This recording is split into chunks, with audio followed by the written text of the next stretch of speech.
Hello friends, welcome back to Mallu drama box. എപ്പിസോഡിൻ്റെ തുടക്കത്തിൽ അവിടെ നടന്ന സംഭവങ്ങളെക്കുറിച്ചെല്ലാം ഓർത്ത് ടെൻഷൻ അടിച്ച് നിൽക്കുന്ന സോനയുടെ അടുത്തേക്ക് രോഹിത് വന്നിട്ട് അവളെ സമാധാനിപ്പിക്കുന്നതാണ് കാണിക്കുന്നത്. അതിനുശേഷം മീഡിയക്കാരെല്ലാം ഈ ഒരു കാര്യം അറിയുന്നുണ്ട്. സോനയെ ഒരാൾ കൊല്ലാൻ വന്നു എന്നുള്ള ആ ഒരു ന്യൂസ് വലിയ രീതിയിൽ തന്നെ വൈറലായിട്ടുണ്ടാവും. അങ്ങനെ മീഡിയക്കാരെല്ലാം സംഭവം നടന്ന സിപ്പി മാൻഷനിലേക്ക് വന്നിട്ട് അവിടെ വലിയ ബഹളം ഉണ്ടാക്കുകയാണ്. അപ്പോൾ ഇത് നരേൻ കണ്ടിട്ട് ആൾക്ക് നന്നായിട്ട് ദേഷ്യം വരുന്നുണ്ട്. അപ്പോൾ സോന രോഹിത്തിനെ വിളിച്ചിട്ട് അവൾ കാരണല്ലേ അങ്ങനെയൊക്കെ സിപ്പി മാൻഷനിൽ നടന്നത് എന്നൊക്കെ പറഞ്ഞിട്ട് സോറി പറയുന്നുണ്ട്. പിന്നെ സോനയുടെ ഷൂട്ടിംഗ് സെറ്റിലേക്ക് അവൾ അറിയാതെ രോഹിത് പോകുന്നുണ്ട്. ഒരു ബോഡി ഗാർഡിൻ്റെ കോസ്റ്റ്യൂമൊക്കെയാവും അവൻ ഇട്ടിട്ടുണ്ടാവുക. അപ്പോൾ അവിടെ എത്തിയിട്ട് അവനെ ആ വേഷത്തിൽ കണ്ടതും സോന ആകെ സർപ്രൈസ് ആയിട്ട് നിൽക്കുന്നുണ്ട്. അപ്പോൾ അവൻ അവളോട് ഞാനാണ് ഇനി മുതൽ നിൻ്റെ ബോഡി ഗാർഡ്, നിൻ്റെ സെക്യൂരിറ്റി ഇനി എൻ്റെ കയ്യിലാണ് എന്നൊക്കെ പറയുന്നുണ്ട്. അപ്പോൾ സോന ഇത് കേട്ടിട്ട് അതൊന്നും വേണ്ട, നിങ്ങൾ നിങ്ങളുടെ ജോലിക്ക് പൊക്കോ എന്നൊക്കെ പറയുമ്പോൾ രോഹിത് ഞാൻ ജോലിയൊക്കെ വേറെ ഒരു ഡോക്ടറെ ഏൽപ്പിച്ചിട്ടുണ്ട്, എനിക്കതിൻ്റെ ആവശ്യമൊന്നുമില്ല, ഞാൻ നിൻ്റെ ഒപ്പം തന്നെ ഇനി ഉണ്ടാവും എന്ന് പറയാണ്. പിന്നെ ആ കേസിനെ കുറിച്ചുള്ള അന്വേഷണമൊക്കെ നടക്കുന്നുണ്ട്. അപ്പോൾ രോഹിത്തിൻ്റെ ഡ്രൈവർ രവിയെ ആദ്യം പോലീസുകാരൊക്കെ സംശയിച്ചിട്ട് അറസ്റ്റ് ചെയ്ത് കൊണ്ടുപോകുന്നുണ്ട്. അപ്പോൾ അതിനുശേഷം പിന്നെ ആൾ നിരപരാധിയാണെന്ന് തെളിഞ്ഞിട്ട് ആളെ വിട്ടയക്കുന്നുണ്ട്. അപ്പോൾ യഥാർത്ഥ പ്രതിയെ അവർക്ക് കണ്ടുപിടിക്കാൻ വേണ്ടി പറ്റുന്നില്ല. അതിനുശേഷം റൈം അവളുടെ അമ്മയോട് രോഹിത്തിനെ കുറിച്ചെല്ലാം പറയുന്നതാണ് കാണിക്കുന്നത്. രോഹിത്തും സോനയും തമ്മിൽ കല്യാണം ഉറപ്പിച്ചത് തെറ്റായി പോയോ എന്നൊക്കെ അവൾ അമ്മയോട് പറയുന്നുണ്ട്.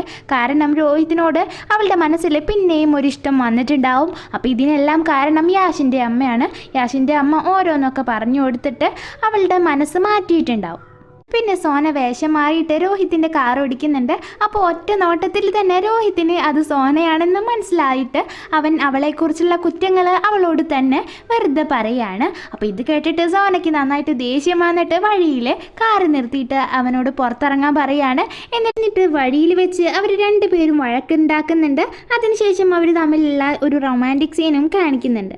ആ സീൻ കട്ടായിട്ട് പിന്നെ നരേൻ മീഡിയക്കാരോട് നന്നായിട്ട് ദേഷ്യപ്പെടുന്നത് കാണിക്കുന്നുണ്ട്. ഒരിക്കലും ഈ കല്യാണം നടക്കാൻ പാടില്ല എന്നൊക്കെ ആൾ യാഷിനോട് പറയുന്നുണ്ട്. അപ്പോൾ യാഷ് ഞാൻ എന്തിനും നിങ്ങളുടെ കൂടെ ഉണ്ടാവും, പക്ഷേ ഈ കല്യാണം എന്തായാലും നടക്കാൻ വേണ്ടി സമ്മതിക്കണമെന്ന് നരേനോട് പറയുന്നുണ്ട്. പിന്നെ സോനയും അവളുടെ വീട്ടുകാരും കൂടെ സിപ്പി മാൻഷനിലേക്ക് ഡിന്നറിന് വരുന്നുണ്ട്. എന്നിട്ട് ഏത് ഹോട്ടലാണ് വെഡിങ്ങിന് വേണ്ടി സെലക്ട് ചെയ്യേണ്ടതെന്ന് രണ്ട് വീട്ടുകാരും കൂടെ തീരുമാനിക്കുന്നുണ്ട്. അപ്പോൾ ഇതിനൊന്നും നരേനൊരു ഇൻട്രസ്റ്റ് ഇല്ലാണ്ടാവും ഇരിക്കുന്നുണ്ടാവുക. പിന്നെ ദീപ പരിയോട് റോഹൻ്റെ ഭാര്യ താനിയ പ്രഗ്നൻ്റ് ആണെന്നുള്ള കാര്യം പറയുന്നുണ്ട്. അപ്പോൾ ഇത് കേട്ടിട്ട് പരിക്ക് നന്നായിട്ട് ദേഷ്യം വന്നിട്ട് അവൾ ദേഷ്യത്തോടെ റോഹനെ നോക്കുന്നുണ്ട്. അതിനുശേഷം മഹേഷ് രോഹിത്തിൻ്റെ അടുത്തേക്ക് വന്നിട്ട് ഇവിടെ എന്തെങ്കിലും ജോലി എനിക്ക് തരണമെന്ന് റിക്വസ്റ്റ് ചെയ്യുന്നതാണ് കാണിക്കുന്നത്. അപ്പോൾ രോഹിത് ഇവിടെ ഇപ്പോൾ ഒരു പണിയോ ഇല്ല എന്ന് പറയുമ്പോൾ സോന അങ്ങോട്ട് വന്നിട്ട് എന്തെങ്കിലും ജോലി കൊടുക്ക്, പാവമില്ലേ, ഇപ്പോൾ എന്തായാലും നിങ്ങൾക്കൊരു ഡ്രൈവർ ഇല്ലല്ലോ, അപ്പോൾ ഡ്രൈവറുടെ സ്ഥാനത്തേക്ക് ഒരാളായില്ലേ എന്നൊക്കെ പറഞ്ഞിട്ട് മഹേഷിനെ ആ ജോലിക്ക് കയറ്റാൻ പറഞ്ഞിട്ട് റിക്വസ്റ്റ് ചെയ്യുമ്പോൾ രോഹിത് അതിന് സമ്മതിക്കുന്നുണ്ട്. അപ്പോൾ മഹേഷിൻ്റെ മനസ്സിലുള്ളത് എന്താണെന്നൊന്നും അവർക്ക് രണ്ടുപേർക്കും അറിയില്ല. അപ്പോൾ അതിനുശേഷം ആ വെഡ്ഡിങ്ങുമായിട്ട് സംബന്ധിച്ചിട്ടുള്ള ഒരു വലിയൊരു ഫംഗ്ഷൻ ആ വീട്ടിൽ നടക്കുന്നതാണ് കാണിക്കുന്നത്. അപ്പോൾ ആ ഒരു ഫംഗ്ഷനിൽ രോഹിത് സോനയ്ക്ക് ഡാൻസൊക്കെ ചെയ്തിട്ട് സർപ്രൈസ് കൊടുക്കുന്നുണ്ട്. അങ്ങനെ ആ ഫംഗ്ഷൻ കഴിഞ്ഞതിന് ശേഷം ഒരു പാർട്ടി ഉണ്ടെന്ന് രോഹിത് അവളോട് പറഞ്ഞിട്ടുണ്ടാവും. അപ്പോൾ വീട്ടിലേക്ക് ചെന്നിട്ട് അവളാകെ ടെൻഷൻ അടിച്ചിരിക്കുന്നുണ്ട്. ഇനിയിപ്പോൾ രോഹിത് വേറെ വല്ല പെണ്ണുങ്ങളുടെ ഒപ്പം ഡാൻസൊക്കെ കളിക്കുന്നുണ്ടാവും എന്നൊക്കെ അവൾ ഇമാജിൻ ചെയ്യുന്നുണ്ട്. അപ്പോൾ അവൾ സമാധാനം ഇല്ലാതെ പൂജയ്ക്ക് വിളിച്ചിട്ട് അവിടെ എന്താ നടക്കുന്നതെന്ന് ചോദിക്കുമ്പോൾ പൂജ പോയി നോക്കുമ്പോഴാവും കാണാം രോഹിത്തും അവിടെയുള്ള ബാക്കി പുരുഷന്മാരൊക്കെ കൂടിയിട്ട് അവിടെ ഡാൻസ് കളിക്കുന്നുണ്ടാവും. അപ്പോൾ ഇത് സോനയോട് പറയുമ്പോൾ അവൾ നന്നായിട്ട് ചിരിക്കുകയാണ്. രോഹിത് പിറ്റേ ദിവസം രാവിലെ എണീച്ച് നോക്കുമ്പോൾ കാണാം അവൻ്റെ കയ്യിൽ നിറയെ മെഹന്തി ഇട്ടിരിക്കുന്നതാണ്. അപ്പോൾ ഇത് അവിടെ കിടക്കുന്ന എല്ലാവർക്കും അവൻ കാണിച്ചു കൊടുക്കുമ്പോൾ അവരൊക്കെ അവനെ കളിയാക്കിയിട്ട് ചിരിക്കുന്നുണ്ട്. അപ്പോൾ ഇത് സോന പറഞ്ഞിട്ട് പൂജയാവും ചെയ്തിട്ടുണ്ടാവുക. അപ്പോൾ അവനത് കളയാൻ വേണ്ടി നോക്കുമ്പോൾ അത് പോകുന്നുണ്ടാവില്ല. അപ്പോൾ അവൻ സോനയ്ക്ക് വിളിക്കുമ്പോൾ അവൾ അവിടെ മെഹന്തി ഇട്ടുകൊണ്ടിരിക്കുകയാവും. അപ്പോൾ ഈ മെഹന്തി പോവാൻ എന്തെങ്കിലും വഴിയുണ്ടോ എന്ന് അവളോട് ചോദിക്കുമ്പോൾ അതെന്താ നിങ്ങൾ മെഹന്തി ഇട്ടിട്ടുണ്ടോ, എന്തിനാ ഇങ്ങനെയൊക്കെ ചോദിക്കുന്നതെന്ന് അവൾ അവനോട് ചോദിക്കുന്നുണ്ട്. അപ്പോൾ അങ്ങനെയൊന്നുമില്ല, ഞാൻ വെറുതെ ചോദിച്ചതാണെന്ന് പറഞ്ഞിട്ട് അവൻ കോൾ കട്ടാക്കാണ്. അപ്പോൾ സോന പൂജയോട് ഈ കാര്യം പറഞ്ഞ് ചിരിക്കുന്നുണ്ട്.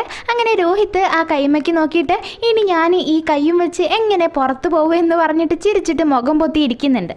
പിന്നെ രോഹിത് ഗ്ലൗസ് ഒക്കെ ഇട്ടിട്ട് പുറത്തേക്ക് ഇറങ്ങുന്നുണ്ട്. അപ്പോൾ അത് അവൻ്റെ അമ്മ വീണ കണ്ടിട്ട് നീ എന്തിനാ ഈ ഗ്ലൗസ് ഒക്കെ ഇട്ടിരിക്കുന്നത് എന്ന് പറഞ്ഞിട്ട് അത് അഴിക്കുമ്പോൾ കാണുക ആ മെഹന്തിയാണ്. അപ്പോൾ അത് കണ്ടിട്ട് ആളാദ്യം ചിരിക്കുന്നുണ്ട്. എന്നിട്ട് അവനെ പറഞ്ഞ് മനസ്സിലാക്കി കൊടുക്കുന്നുണ്ട് നീ ഇങ്ങനെ ഗ്ലൗസ് ഇട്ട് നടക്കേണ്ട കാര്യമൊന്നുമില്ല, ഇത് നീയും സോനയും തമ്മിലുള്ള പ്രണയത്തിൻ്റെ അടയാളമായിട്ട് കരുതിയാൽ മതി എന്നൊക്കെ പറയുമ്പോൾ അവനെ ആ ചിരിച്ചിട്ട് ആ ഗ്ലൗസൊക്കെ വലിച്ചെറിയുന്നുണ്ട്. ഇതിനുശേഷം രോഹിത്തിൻ്റെ അച്ഛൻ നരേൻ ആളുടെ അമ്മയോടും വീണയോടും യാഷിനോടൊക്കെ കൂടെ സംസാരിച്ചിട്ട് ഇനി ഈ കല്യാണം നടക്കണമെങ്കിൽ എൻ്റെ ചില കണ്ടീഷൻസ് സോനാക്ഷി അംഗീകരിക്കേണ്ടി വരും, അതിന് വേണ്ടിയിട്ട് ഞാനൊരു പേപ്പർ തയ്യാറാക്കും, അതിൽ അവൾ സൈൻ ചെയ്യേണ്ടി വരുമെന്ന് പറഞ്ഞിട്ട് യാഷിനെ ആ പേപ്പർ തയ്യാറാക്കാൻ വേണ്ടി അയക്കുന്നുണ്ട്. എന്നിട്ട് ആ പേപ്പറുമായിട്ട് സോനാക്ഷിയുടെ വീട്ടിലേക്ക് ആൾ പോവുകയാണ്. അപ്പോൾ ആ പേപ്പറിൽ എഴുതിയ കാര്യങ്ങളെല്ലാം വായിച്ചിട്ട് സോനാക്ഷി നന്നായിട്ട് ഞെട്ടുന്നുണ്ട്.